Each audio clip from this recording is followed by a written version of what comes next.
Maman nous avait dit de pas trop s'éloigner. Il y avait un soleil de fin de journée et très peu de touristes alentour. On était sur notre petite embarcation toutes les deux. T'étais pressée de partir avec le bateau. Maman t'avait acheté une casquette de capitaine et t'avait donné la responsabilité de nous ramener à bon port. Je me rappelle très bien. Comme j'étais sur le bateau, je me sentais en sécurité et ne portais pas mes petits brassards orange. Je regardais la plage sans réelle inquiétude. Et tu t'es retournée.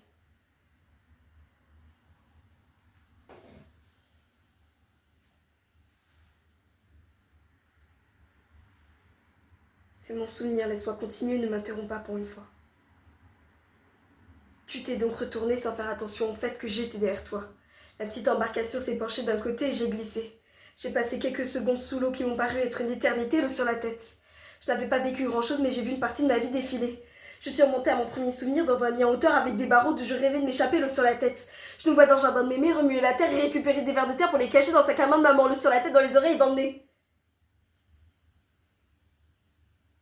Et la chandeleur, où on mange des crêpes avec de la confiture de fruits du jardin. L'eau sur la tête, dans mes oreilles, dans le nez, dans la bouche. Et chaque caillou qui s'est perdu et qu'on a retrouvé mort quelques semaines plus tard. Je me demandais ce qu'était sa vie loin de nous alors que la mienne s'éloigne. Je m'accroche à des souvenirs qui deviennent flous, rivages lointains. Et puis la plage de Château de Sable sur les couchons avec les cousins, le corps enterré dans sable, les concours d'apnée. Mon cœur bat à 100 à l'heure, je n'arrive pas à retrouver mon souffle. Je te vois en intermittent sur le bateau me regarder avec des yeux ronds étonnés comme figés. Je bois la tasse une fois. Je bois la tasse deux fois. Je bois la tasse plusieurs fois.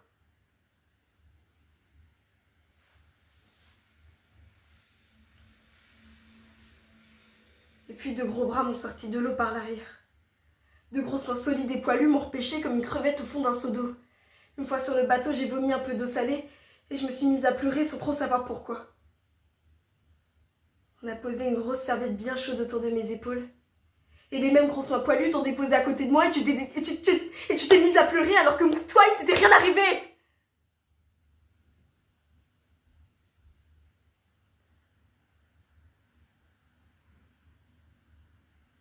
On rigole maintenant.